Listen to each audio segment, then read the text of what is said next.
right position is our many problems that we have, and it's the thing that fights against us. To start with, the acting director at Zamsa, that's not a person trained in any health field or trained as a pharmacist. No. Talk to other top management, you find the same thing. But you don't say the trained people to do with drugs, you throw them to be junior officers, then you put management with people who are not well trained in the things they do with. Zamsa is an institution that is specialized for that, for God's sake. Yeah. And they need people who are specialized in this and who are pharmacists. One, Zamsa likes to say that they like to say that those drugs were on QC. That's not true. QC meaning quality control. No. Those drugs were quality control done on them in October, and the certificate was given to them by Zamsa. So what can they tell us about QC? And those drugs, once they are caught, they should not stay in the warehouse for Zamsa. They should go back to honeybee warehouse. But honeybee doesn't exist. So in this situation, Zamsa was supposed to request for a court order to destroy those drugs.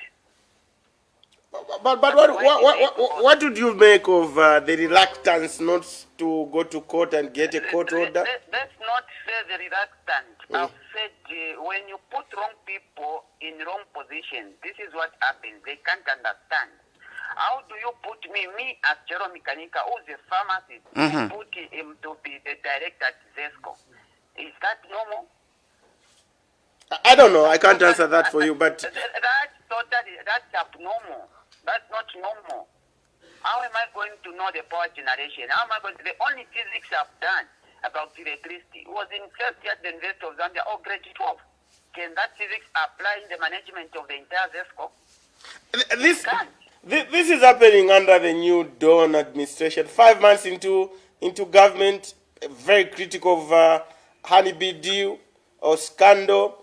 At one time it was dubbed or closer to genocide. Is this not a slap in the face of Zambians? It is actually that act of terrorism which I can maintain, I can say so. No wonder it happens in the new Dawn administration. No wonder some of us have not kept quiet, but we have come out again. When it happened, the PF, people said the PF have been paid by the UPNG. Now it has happened in the UPNG. Have I been paid by the PF? Maybe, some of the issues that we need to know to say, when someone loves their profession and they want the correct thing to be done, you don't need to be paid by anyone for you to speak out what is wrong. What is wrong is what is wrong. And for sure, this is a slap in the face of the president because he campaigned heavily against anti. The vice president campaigned heavily against anti.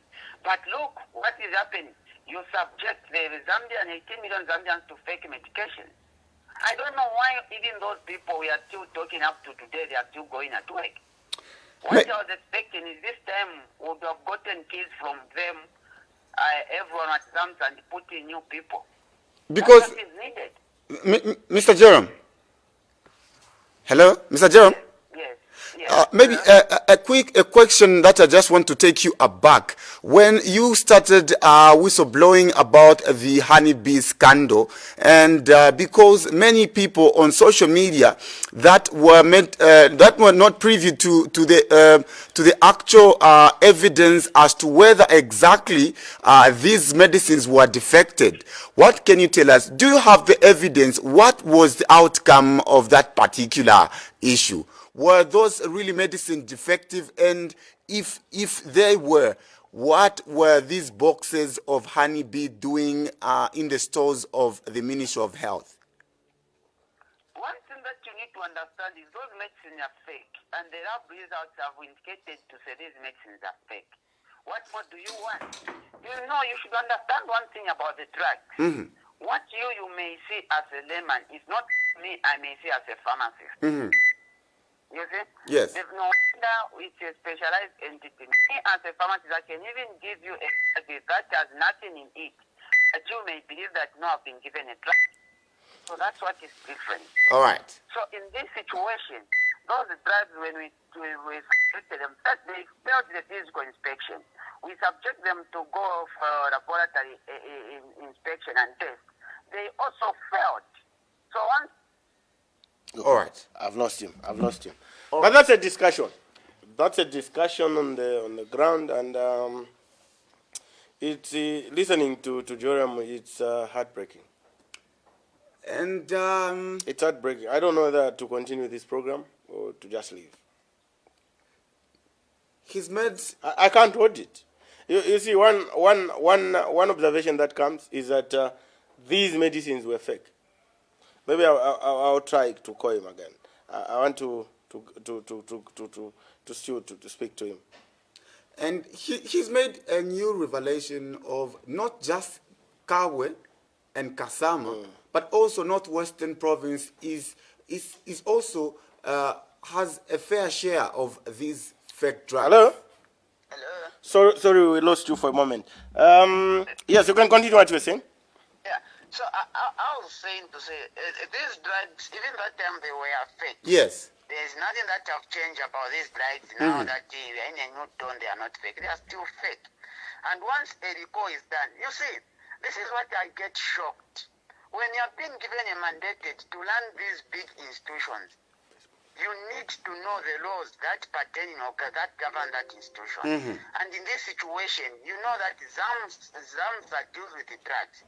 So you need to understand very well the laws that governs how drugs are being distributed in Zambia. And in this situation, when you read the Medicine and the Allied Substance Act, number 3 of 2013, it clearly indicates and explains well about a recall of a product. And in this situation, they have to say once a recall is instituted, the supplying agent, the institution that orders or that manufacture that product, are the one that should start the recall and advertise in all the newspapers and other wider circulation medias that people can see. But did honeybee do that? But the answer is no. But the biggest question is, what were those boxes from last time that these medicines were condemned under the previous government? What were these medicines doing under the Ministry of Health stores? Look, one thing I discovered was honeybee never had anywhere else to keep the drugs. All right.